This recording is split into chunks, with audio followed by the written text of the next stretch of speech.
Om Sahana Vavatu Sahano Bhunaktu Sahavidyan Karavavahai Tejasvinavadhitamastu ma vidvishavahai. Om Shanti Shanti Shanti. Om. Good. Welcome to our weekly Satsang. Welcome to the online students attending this remotely. We have a lot of questions already by email. We may also have some more questions from our local audience here. We'll see as many questions as we can. And there's so many really great questions. So I weed them out a little bit, but there aren't very many that I can weed out. Almost all the questions are really appropriate and important. So we will begin with those questions. First question is from Prashanto, who lives in Bangladesh, who now has a new government, which is, I think it's good. Anyway, I don't know, good or bad. Everything was like, won't. I get in trouble whenever I talk about politics, so So, Prashanto asks, is kundalini rising synonymous to self-realization and moksha? Kundalini is one of the most misunderstood topics in spiritual life. And Kundalini Yoga is a very complex system of meditation. Because of its complexity, I don't teach it because takes about a half a year before you can even begin practice, I think, if you want to practice it properly. And as a system of meditation can't make you enlightened, as we've discussed many, many times. The only way you can get enlightened is when the scriptures lead you to discover your true nature as Satchidananda Atma, the rising of kundalini on your sushumna nadi, nadi in your spine, this so-called nerve in your spine. The action of any kundalini energy does not in and of itself lead you to discover your true nature as Satchidananda Atma. Therefore, any rising of the kundalini is not going to make you enlightened. It's not synonymous. And what I would suggest is if you have any, since this topic of kundalini is so misunderstood, I would suggest you watch my video on kundalini. So it's unusual in that it's based very much on certain Upanishads which teach kundalini yoga in a very traditional way. Anyway, the perspective is unique. I'd invite anyone who wants to understand kundalini better to watch that video on my YouTube page. Next question is from Jay, who lives in New York.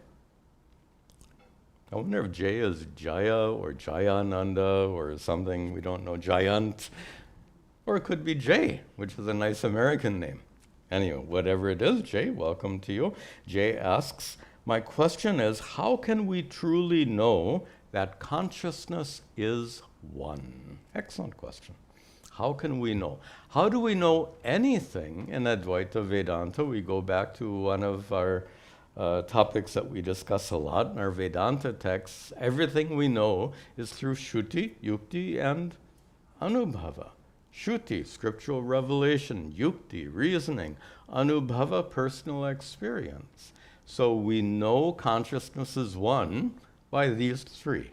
First of all, scriptures reveal consciousness is one. Secondly, Yukti, reasoning, whatever argument you have that there are many consciousnesses, that consciousness is more than one, come up with any argument, we can refute it. Notice I didn't say we can prove consciousness is one. I said we can refute any argument to the contrary. Why is it that I backed off on saying we can't prove consciousness is one? Satchidananda Atma is not a matter of proof. It's your true nature. And as your true nature, it is immediately present in your experience. We don't prove that consciousness is one, that Atma is one. We are prepared, however, to disprove any argument to the contrary. For example, if you say, I don't experience, this is a common argument, I don't experience, if consciousness is one, why don't I know what you're thinking? This is a very common argument. If consciousness is one, I should know what you're thinking. I'm the same consciousness in all minds, so why don't I know what's happening in your mind? And some of you know the answer I've given to this question since it's come up so many times, and that is the question comes from your mind. The question does not come from consciousness. When you ask, why don't I know what's happening in your mind is asking that question. Your mind is certainly different from my mind. Consciousness doesn't ask questions. Consciousness doesn't have thoughts. Consciousness reveals thoughts. Or to make it more applicable here, consciousness doesn't have doubts. How do I know consciousness is one? Consciousness reveals that doubt in your mind. That is Jay's question. Then, Arun, who lives in Bangalore, asks, this is important, many enlightened beings like Sri Ramana Maharshi, Sri Ramakrishna, have their bodies ravaged by terminal illnesses because they lived in modern times. We have pretty explicit records of how much their bodies decayed at the end of their lives. And the question then that Arun has is, how does a Jivan Mukta is one who gains liberation while still alive. How does a Jivan Mukta deal with physical discomforts like aches, pains, and diseases? And great question. Let's start here. Does an enlightened person feel pain? Yes, if they're not anesthetized. How can they not feel pain? Human beings experience pain. By the way, would that include or exclude emotional pain? Oh. Physical pain is a natural part of the human condition. As long as you have a body, you are subject to physical pain. What about emotional pain? As long as you have a mind, you are subject to emotional pain. I told the story of my guru being informed that his dear friend had just perished in an auto accident. I was standing with him moments after that phone call, where he was informed that his dear friend perished. And you could see the pain written on his face. He felt pain. Then he took a sip of coffee, walked into the lecture hall, gave a brilliant lecture, and that was it. He felt the pain, and then it was over. Meaning, and this is a distinction that's not always made properly, the distinction between pain and suffering. These teachings, being enlightened for obvious reasons, can't eliminate pain. As long as you have a body, physical pain. As long as you have a mind, emotional pain, pain of loss. But you can indeed be completely free from suffering. How do we differentiate? We can say that suffering is your negative response to pain. And in particular, and I'm going to be a little bit technical here, Pain is your judgment. I'm sorry, suffering. Suffering is your judgment, your conclusion that I am not okay in the presence of this pain, physical or emotional. In order for me to be okay, this physical or emotional pain must go away. That conclusion is the root cause for suffering. Suppose you didn't have that conclusion. You feel physical or emotional pain, and you don't conclude that you won't be okay in the presence of that pain. Therefore, pain is present in your experience, but that negative response is not. Pain is there in your experience. Let me put it in my first person. Pain can be present in my experience and I'm okay. Put it in the second person. Pain can be present in your experience and you can remain okay. I experience pain and I'm okay. That was the experience, no doubt, of Sri Ramakrishna, Ramana Maharshi, and many others. All right. Ritik in Himachal Pradesh asks, is consciousness inside me, or is everything, including myself, nothing but consciousness? So the question is consciousness inside, or is consciousness this absolute reality? And the answer is yes, but from two very different standpoints. Consciousness being inside you is from the standpoint of your experience. We all experience ourselves as conscious beings. And there's a body sitting in this chair, there's a mind associated with this body, and there's consciousness inside. That's what I experience, that's what all of us experience. But that's at the level of experience, at a worldly level. We call that worldly level vyavaharika satta, these complicated Sanskrit terms. But there's a higher level of reality we call paramartika satta, absolute reality. From that level of reality, there's no body sitting in this chair. Why? There's no chair. And if there's no chair and no body, how can there be a mind inside? How can there be consciousness inside? There's only Brahman from this highest perspective. And that Brahman happens to be consciousness. Prajnanam Brahma is one of the four main Mahavakyas. Prajnanam means consciousness.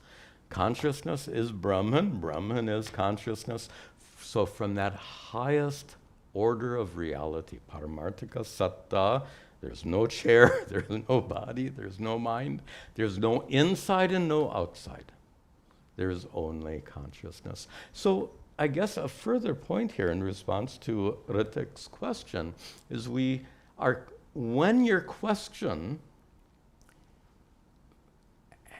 is partially at one level and partially at another level. Do you see the point I'm trying to make here is Ritik asks questions.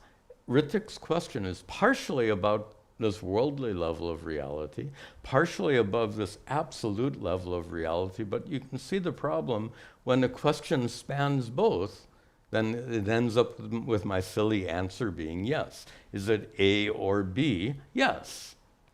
But it's A from one standpoint, it's B from another standpoint. So we have to be more alert, more attentive to these two different standpoints.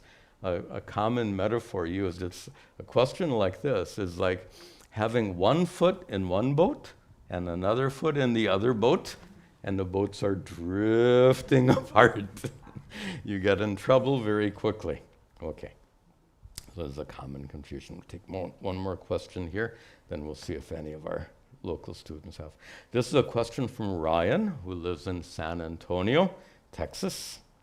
Atma is often described as being the true self. Is it accurate to say that there is only one Atma, we just discussed? In other words, is it accurate to say that once two people achieve liberation and are freed from samsara, they both return to being this one single consciousness, realizing that they were never two individuals, so to speak, and only one true self identifying with two separate body-mind complexes. Question is pretty complicated. I think, Ryan, you understand pretty well, except for one word that stood out to me. Did a word stand out to any of you in Ryan's question? When they both return. In order to return, you have to be separate in the first place. And the fact is, you were never separate in the first place. Consciousness is only one. Consciousness is always one. There's no getting into a state of individuality. Think about getting born. There is a physical body being invested with the sukshma sharira, the subtle body, the traveling entity. But when you are born, or better yet, when a fetus is conceived at the moment of conception and at the moment of death, what happens to consciousness? We've asked this rhetorical question many times. Nothing happens to consciousness. Consciousness doesn't descend to this earthly plane. Consciousness doesn't get chopped up into lots of individual blobs of consciousness in individual human beings. Consciousness undergoes no change whatsoever. Liberation and bondage. Mana eva manushyanam karanam bandha moksha yoho. We've quoted many times here. Bondage and liberation are a matter of ignorance and freedom from ignorance.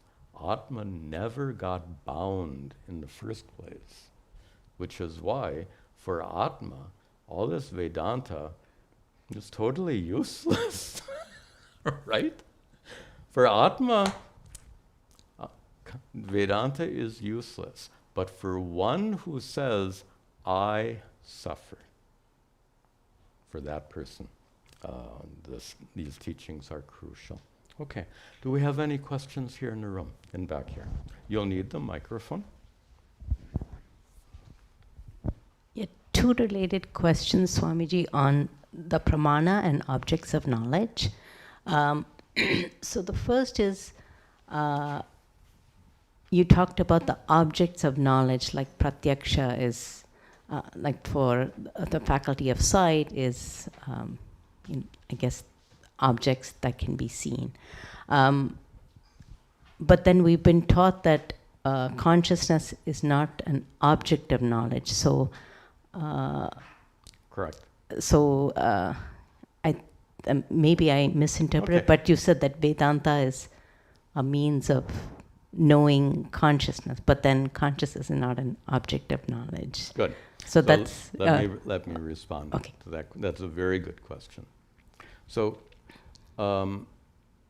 before the satsang, we had a class on Upadesha Sahasri, in which we discussed the fact that every pramana, every means of knowledge, has an object. The object of knowledge for your senses are worldly things. The object of knowledge for your power of sight is me sitting in this chair. The object of knowledge for your power of hearing is the sound of my voice. Similarly, and we also talked about anumana inference, when you see smoke rising above the mountainside, the object of knowledge is a fire that you can't see, but you can infer. So we say that Vedanta is a pramana for knowing Atma. What does it mean to know? And this is tricky. In that class, we differentiated that the karma kanda of the Veda is a means of knowledge for knowing about rituals, and without the scripture, you wouldn't know anything about these rituals. So obviously, the rituals are an object of knowledge for the rituals which are part of the karma kanda of the Veda. But then we said the jnana kanda of the Veda, teachings of Vedanta, have as their object Atma. But notice we made a real distinction between the karma kanda and the jnana kanda. We said the karma kanda, and for our online viewers, we had almost a 1-hour discussion on this topic of pramanas, and it's a little hard for me to summarize all of that for you, but let me try to I need to make it relevant for them as well as for you. Huge difference between Atma and everything else. Atma is not, as you correctly said, Atma is not an object which is perceived or grasped by a pramana. That's a topic we didn't have time to discuss. So, then when we say Vedanta is a pramana for Atma, it does not mean that Vedanta reveals Atma. Notice the karma kanda of the Veda reveals these various rituals. Your eyes reveal my presence here in the chair. Inference reveals the existence of fire on the mountainside. Does Vedanta reveal your consciousness? Absolutely not. No one needs Vedanta to know that you're a conscious being. We say that is self-evident. Swata siddha. Consciousness is self-evident. But the nature of your consciousness, being unborn, uncreated, unchanging, not affected by anything in your mind and body, that nature is not self-evident. We could say that that nature of Atma is the object of knowledge, not Atma itself. Consciousness is self-revealing. But the nature of Atma, being unborn, uncreated, unchanging, unaffected, that is what is revealed by the teachings of Vedanta. Does that answer your question? Yeah, the related question, and I think it's the same answer. The sixth pramana that we talked about was Shabda. But then elsewhere in the scriptures, we've been taught that Atma or consciousness is beyond words. That is, words fall short of describing. So it's the same thing, right? Not that words fall back from describing. That's not what you're referring to. A famous passage in the Taittiriya Upanishad, which does not say that words are incapable of description. They say words are incapable of grasping. Okay. Which means words are incapable of treating Atma as an object. Okay. So it's the same answer as the first question. So we use, the reference is to a famous statement in the Taittiriya Upanishad, which says, Yato vacho nivartante aprapya manasa saha, that the mind reaches for Atma and fails to grasp it and falls back along with words. Actually, words fail to grasp it and fall back along with the mind. Got those two mixed up. And that means that Atma cannot be grasped as an object by words and the mind. Fine, we're not trying to. Vedanta doesn't say you are conscious. Vedanta does say that you're conscious. We used the term anuvada in class. That's anuvada. That is a restatement of what you already know. When Vedanta says you are a conscious being, do you get anything new out of that? Do you gain any knowledge? When Vedanta says you are a conscious being, oh, I'm conscious? Come on, I'm being silly, right? So you don't need Vedanta to tell you that you're a conscious being. But we need Vedanta not to reveal consciousness. We need these words not to reveal consciousness, because consciousness cannot be grasped by these words as an object. These words reveal the nature of consciousness, or to put it in other terms, and even more better terms, I would say, better terms, we would say that the words of Vedanta negate all your wrong conclusions about the nature of Atma, because it turns out that it's those wrong conclusions that make you suffer, right? Okay. Other questions here in the hall? No? Okay, we'll return to some online questions. This one from Yogi, who lives in Glasgow, Scotland. And the question is, there is one truth. Everything is Brahman. Chandogya Upanishad. Sarvam khalvidam brahma. So what is the difference between that statement, sarva khalvidam brahma, and the statement 2 + 2 is 4, or the sky is blue? 2 + 2 is 4 is mathematics. The sky is blue is talking about our everyday experience. What is the difference between that and the scriptural statement, everything is Brahman? Let's just say mathematics, a philosopher could spend weeks talking about this question. We don't want to go there, so let's try to get a very general approach here. We'll say that 2 + 2 is 4 and sky is blue is part of our worldly lives. This is worldly knowledge. The Upanishads, like the Chandogya Upanishad, deal with a different kind of knowledge. They're not teaching us about the world. We don't open the Upanishads to learn about... By the way, you've heard the term Vedic mathematics? Many of you have? There's no mathematics in the Vedas. Give me a break. You know, there are certain mathematical tricks that are taught in some ancient scriptures, not in the Vedas, in other texts, and they're basically tricks, mathematical tricks, nothing especially spectacular about it, nothing special, but some people love that term, Vedic mathematics. Forget it. Anyway, that's not our topic here.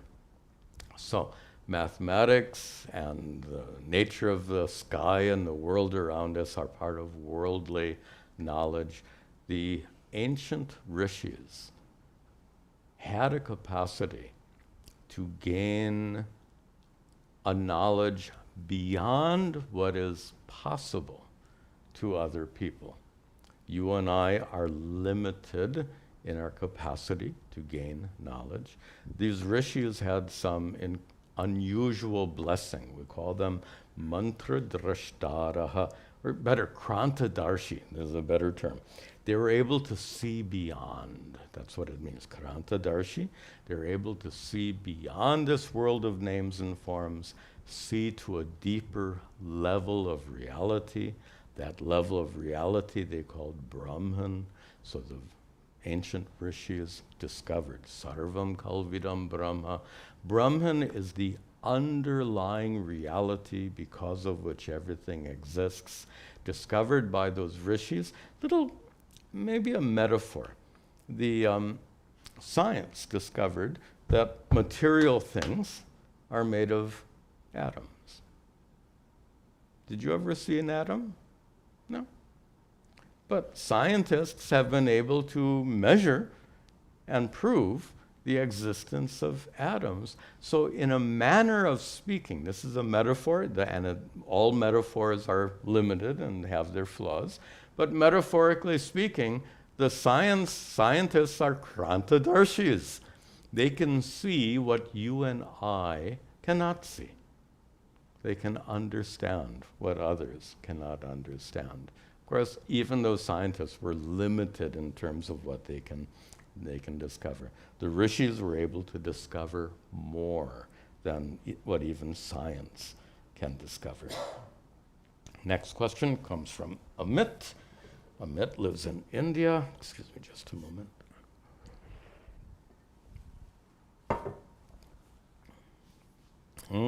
It's a little tricky here. Amit asks, are religions in the world man-made, or Ishvara wanted them to be created to help humanity? Is the first part. First of all, Ishvara doesn't want anything. So we can't say Ishvara wanted them to be created. We'll say that religions as found in scriptures are the products of human beings and the cultures from which they come. That includes Hinduism. So before we can go there, we have to define religion a little bit. How about this? Take a statement of a truth which is not a worldly truth, like God exists. Let's take that statement. God exists is not a worldly truth. It is a truth, but it is not a worldly truth. God is. Take that truth and wrap it up in a cultural package. That's one way of understanding religion. So take that truth and wrap it up in an ancient Middle Eastern tribal religion, and you get Judaism. Wrap it up in a later tribal religion, and you get Islam. Wrap it up in a little different Middle Eastern culture, and you get Christianity. So that truth, God is, gets wrapped up in these various Middle Eastern, by the way, all three religions arose where? Middle East. That's just a geographical fact. So take this truth, God exists, wrap it up in these Middle Eastern cultures, and you end up with these three religions. Take that same truth, God is, and wrap it up in an Indian culture, South Asian culture, and you get what we call as Hinduism, and Buddhism, and Jainism, and all the other isms. The point I'm making, and I think a really important thing to discern, is that every religion has at its core a truth which transcends worldly knowledge. Then, religion is a cultural package in which that universal truth is encased. The truth is universal, but the religious package in which it's encased is not universal at all. It's highly specific to each different religion, and this then leads to the remainder of his question. Amit goes on to say that religions have a history of being divisive because cultures are divisive. Naturally so. I mean, this is human nature. Me and mine versus you and yours. By the way, that's very tribal, isn't it? My tribe and your tribe. This goes back to caveman times, right? My tribe and your tribe. Okay, so this divisiveness it's a huge problem, but it's a natural feature of human culture. It is not, maybe this is the point. It is not a universal truth. When a religion speaks about, when a religion causes divisiveness, for example, the Christians say, only through accepting Jesus Christ will you be saved. So that only is divisive, right? Islam says if you don't accept Allah and his prophet Muhammad as the only God and the only prophet, then you are kafir. You're going to hell, basically. So these are divisive teachings. By the way, Hinduism isn't free from this divisiveness. What about this varnashrama system, caste system? Divisive. Admit it. I really get bugged when some people want to ignore this stuff. Caste system is inherently divisive, but my point is none of this relates to the core truth of these religious traditions. God is, we'll take that as a core truth, a central truth, a universal truth. What has that got to do with only by Jesus Christ will you be saved? Got nothing to do with it. Only by Jesus Christ is part of that religious package. It's not a universal truth. Only through accepting Allah and his prophet Muhammad. Cultural package, not the universal truth. 4 castes, cultural package, not the central universal teaching. So we have to distinguish then between the cultural packages which are created by human beings. Notice that universal truth is not exactly a human, it's not like somebody thought, oh, God is. God is just a fact. When God is properly defined, defining God is a tricky part here, which is not our topic. God, Ishvara, properly defined, that is a fact. Human beings don't create facts. Did Newton invent the law of, did Newton invent gravity? Silly, right? He discovered the principle of gravity and the mathematics behind it. Gravity already existed. God already exists. So you take that universal truth, wrap it up in some cultural package, and that cultural package includes the brilliance of mankind and the shortcomings of mankind, both. Okay, let's see, anything more here? Pure consciousness itself is free from religion, gender, nationality, correct? That's part of that universal truth, which is not part of the cultural package. So, should we be religious? Well, this is another topic. And here's the, if Brahman has no religious identity, and religious did not, Ishvara did not ordain these religions, these cultural packages. So should we instead become more spiritual, or is religion required to be spiritual? And I think Amit landed at last on the correct understanding.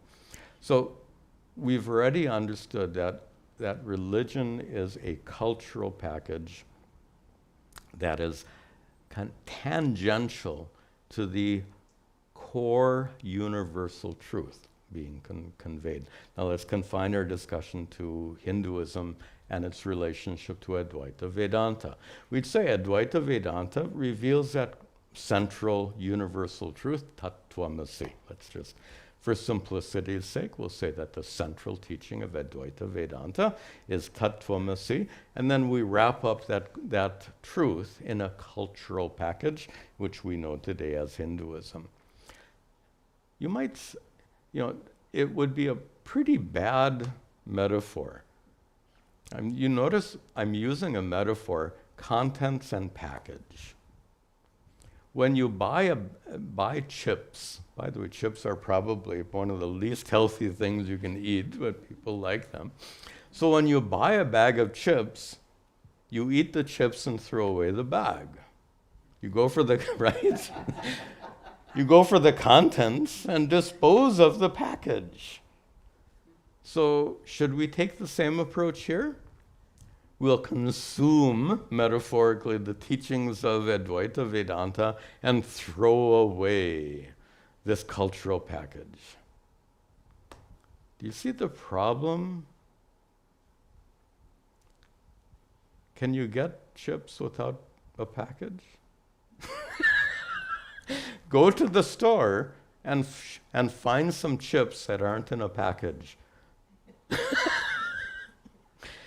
The package is practical. It serves a purpose. And since it serves a purpose, even though it's not your goal, it serves an important purpose, right? You can't get chips without a package. The package serves an important purpose. So I would say then, this Hindu cultural package serves a very important purpose, even though it's not our goal. The goal is Tattvamasi, that universal truth. So let us not, what do they say, throw out the baby with the bathwater. You know, because if you throw out the package, you throw out the chips that are inside the package. After you've taken the chips, then you can throw away the package, meaning after you're enlightened. Look at the metaphor. After you eat the chips, fine, throw away the package. And what is the counterpart of this metaphor? After you're enlightened, if you want to throw away this cultural package called Hinduism, go ahead. I doubt you would, but you're free to. And the reason I doubt you would is that this is a limitation of the metaphor. And that is, the cultural package is something really extraordinary. Maybe some parts of it you want to throw out. Certainly this caste system and all these divisive parts, definitely we want to throw them away. But we don't want to throw away prayer, worship, gratitude, all these other things which are definitely part of the cultural package. We won't throw them apart. So it's pragmatic. So once you're enlightened, the parts of the cultural package that are divisive, in fact, why wait till you're enlightened? Right now. The parts, this is not relevant here, but allow me the freedom to go off on a tangent. Here we go. In my opinion, and when I say in my opinion, it means you don't have to agree with me. But in my opinion, the parts of any religious package which are irrelevant today should be thrown away. Which means the exclusivity of Christianity and Islam should be thrown away. They're harmful. It is, again, my opinion, it is harmful when a Christian says our way is the only way. It is harmful when the Muslim says our way is the only way. It is equally harmful when the Advaitin says your religion is useless. The only way to gain moksha is to discover your true nature as Satchidananda Atma through the teachings of Advaita Vedanta. That is harmful to someone's religious sentiments. Because you're saying to that other person, you're wrong. Christianity is wonderful for Christians. Islam is wonderful for Muslims. It helps them a lot.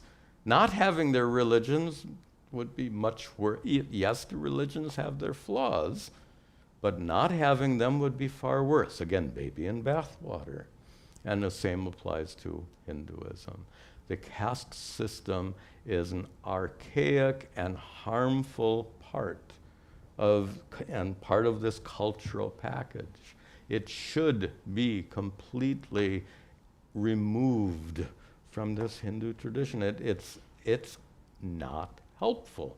But again, baby in bathwater. So we had some discussion of Hindutva in the last class, and this is where I get in trouble. I shouldn't get into political topics, but here's where, not that Hindutva is helpful, but standing up against abuses to Hinduism is indeed important. There's been a big issue in this country, in America, where Hinduism has been taught in schools in a very poor manner. Basically, Hinduism is taught as casteism. What do they make a joke? The 3 C's? Caste, cows, and what is the third C they talk about? I forget. Anyway, there's a third one. I don't forget what it is. So the way Hinduism is too often taught to middle school students in this country is with a lot of focus on the caste system and on worship of cows. And this is really dumbing down the Hindu religion. Christianity would never be taught in such a way by focusing on such trivial aspects of Christianity. When Christian is taught, for example, in a world civilization class, it would never be presented in a demeaning manner. So in the same way, Hinduism should never be taught in a demeaning manner. Anyway, I'm sighing because these religious cultural packages are really complicated. So really, it's complicated from a spiritual standpoint, and it's complicated from a sociological standpoint. Really complicated. So that's why when we get into such discussions, it gets difficult. Okay, a couple more questions. Also, my battery says 10% left.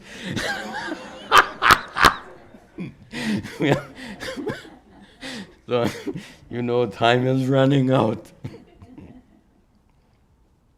This question is from Alex, who lives in Spain. Alex says, my question is with regard to anugraha, which is a Sanskrit word for grace. We are told that we reap the results of our past actions of current and previous lives, and that Ishvara does not intervene. That's a dangerous choice of words. It's correct. Technically, Ishvara doesn't intervene, but it's not true that Ishvara is not involved. Ishvara doesn't intervene, meaning Ishvara is the universal intelligence, including the intelligence that lies behind this doctrine of karma. According to the doctrine of karma, you get undesirable results for your harmful deeds, you get desirable results for your dharmic deeds, and Ishvara is the source of the intelligence through which that function operates. The karma functions through the intelligence of Ishvara. Ishvara's intelligence makes karma happen, so to speak. So it's not that Ishvara is uninvolved, it's that Ishvara doesn't have his own will. Put it like that. Better yet, Ishvara doesn't have an agenda. Ishvara doesn't want to help you or harm you. Ishvara wants you to reap the results of your good and bad deeds. If Ishvara wants in quotation marks. Okay. Then, continuing with Alex's question. However, we're told that seeking Ishvara's grace and Guru's grace is vital to be successful on the path to moksha. Absolutely. So, as someone who engages in prayer, I'm a bit lost about this topic of grace. So, here's the point. What happens in life is a little more complicated. Any question ends up getting more and more complicated. My guru explained it by, he used this spaghetti metaphor. Have you heard this one? He loved this. He said if you have it's really strange, but he liked it. Anyway, if you have a bowl of spaghetti, the way he explained it is there's one noodle sticking out. You pull on that noodle. That noodle is wrapped around two others. You pull on those. Those noodles are wrapped around another. And he says, you keep pulling, and eventually you get the whole bowl of spaghetti on your lap, I suppose. Anyway, the point I'm making is that questions may sound simple on the surface, but they lead to further complexity. I think we don't want to get too complex here. So let's say, first of all, what happens in life is not merely due to karma, it's due to your free will plus past karmas. And this is not our topic here, but let's understand that how did you get those karmas in the first place? Free will. So karma, your current choices plus your past choices determines what happens today. How does prayer fit in to the doctrine of karma, given that, and I think the point Alex was using, Ishvara doesn't interfere, which means you can't pray, oh God, please intervene. By the way, this petitionary prayer is really big in especially in the Christian tradition. I think both Jews and Muslims are more accepting. This is God's law.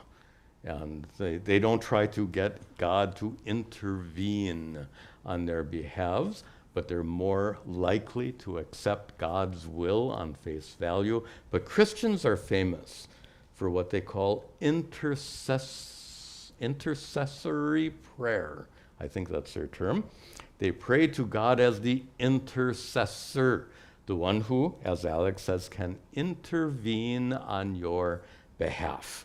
It's a little bit like in India when you have a family member who works in the government. You get that family member to intercede on your behalf to get something done. Very Indian thing. Not that it doesn't happen in this country, but maybe a little less so in this country. Anyway. So God is your intercessor. Oh God, the doctor has, and let's take it home, make it real. Oh God, the doctors have diagnosed me with stage 4 pancreatic cancer. It is throughout my body. The doctor says I will probably die in about a week or two. Please, God, intercede on my behalf, and the cancer that has spread to every organ in my body, please make it disappear. Christians pray like that. And I'm not saying the prayer is wrong, but there's a big problem here. The cancer spread throughout your body due to laws of nature.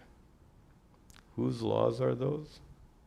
From our standpoint, from a Hindu standpoint, we would say they're Ishvara's laws. According to the laws of nature, which are an expression of Ishvara's intelligence, cancer has spread to every organ of your body. So when you pray, oh God, make that cancer disappear from every organ in my body, you are praying for an intercession. You're praying for God to intervene, to use Alex's words, to intervene on your behalf, like your family member who's got a job in Delhi. And what it is then is a prayer to change the laws of nature on your behalf. The laws of nature are an expression of Ishvara's intelligence, Ishvara's mind. You're actually praying for God to change his mind, so to speak. You know how difficult it is to change somebody else's mind? If you can't change somebody else's mind, what hope do you have of changing Ishvara's mind? It's silly. It's absurd. Not only that, but who are you? Oh God, please change the laws of the cosmos just for me. Like you're some kind of big shot. Anyway, I don't mean to belittle prayer. Prayer is very beautiful. I'll establish that in just a moment. But this kind of prayer, praying a prayer based on exceptionalism. Exceptionalism is an idea that you or we are special. I am one of God's chosen people. Oh, dangerous. Honestly. Or take this as a tangent. How about American exceptionalism? Something that Americans don't usually recognize, but most other people do. And those of you who are not raised in this country, you probably see it.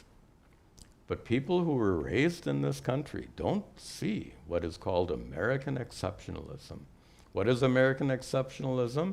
If America accepts it, it's exceptional. It's right. Anyway, these are problems with exceptionalism, including religious exceptionalism. I am a devotee of Devi, and she will protect me no matter what. This is religious exceptionalism. It doesn't work like that. Ishvara doesn't intervene in such a way. Then the question is, well, then how does prayer work? Not through intervention, not through changing the laws of nature, not through changing Ishvara's mind, so to speak. How does prayer work? Simply. Is prayer a karma or not? Whether it's kayika, doing puja, whether it's vachika, reciting a prayer, whether it's manasa, a mental prayer, prayer is a karma. Is it possible to have a karma with no phala, with no result? Not possible. So your prayers are karmas that necessarily create a good phala, a desirable result. Now, the question is, will your prayers create the particular phala you've decided that you want? So you're praying for the removal of the karma through your prayer. Can you demand that you should get a particular kind of phala? Do you have that power to command? I need a prop. So the laws of the universe are that this is going to fall. I'm going to say a prayer which will be received by Ishvara, and I'm going to pray that I get a different result. I'm going to pray that this pot should fall sideways. O Ishvara, make this pot fall sideways. And because I'm a Swami, my prayers should be more powerful, and therefore, well, I guess my prayers aren't more powerful at all. In spite of praying for this pot to fall sideways, it seems, well, my prayer didn't work. So you get the point. It doesn't work like that. Prayers have a result, but not necessarily the result you want. Your prayers invoke Ishvara's grace. Ishvara's grace in the form of the results of good karmas that you will receive at some point in the future. Let's define then anugraha, grace. Grace is the result of your prayers. You invoke Ishvara's blessings. You invoke grace through your prayers. But those prayers invoke a kind of grace that you don't get to choose how it becomes manifest in your life. It may or may not. Maybe in some extraordinary situation, maybe those prayers would cause the cancer to be removed from every organ of the body. It is possible. And there are documented cases of spontaneous remission, which can't be explained by any medical means. And it just happens. Why does it happen? We don't know. The doctor would explain it as, there are many things in science that we don't know. There's also such a thing as randomness in nature. That would be part of the doctor's scientific explanation. A pious Hindu might explain it according to this doctrine of karma, this understanding of anugraha. But the fact is, prayer is a karma. Prayer yields its beneficial results. You can invoke God's grace in that way, but you cannot dictate to Ishvara how those blessings should become manifest in your life. So this is important to understand. Okay. There are a lot more questions, but I think this is probably a really good place to conclude our satsang. So I apologize for not being able to get to more questions. Let me mention that next week we will not meet for this satsang. My Guru's ashram has an anniversary celebration I'm required to attend, so we will not meet for satsang next week. We'll continue the week following. We'll conclude with our prayers. Om sarve bhavantu sukhinah, sarve santu niramayaha, sarve bhadrani pashyantu, ma kaschid dukkha bhag bhavet, asato ma sadgamaya, tamaso ma jyotirgamaya, mrityor ma amritangamaya. Om shanti shanti shanti. Om tat sat. See you next time.